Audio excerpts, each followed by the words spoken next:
You ask Tiger to solve. This deals with linear equations with one unknown. The final result is x equals 5. Let's solve it step by step. Group all x terms on the left side of the equation. Subtract 4x from both sides. Group like terms. Simplify the arithmetic. Group like terms.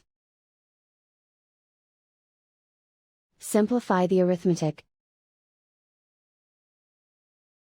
Group all constants on the right side of the equation. Add 10 to both sides.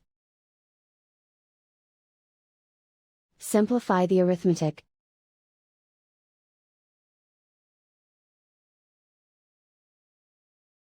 Isolate the x.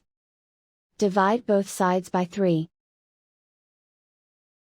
Simplify the fraction. Find the greatest common factor of the numerator and denominator. Factor out and cancel the greatest common factor.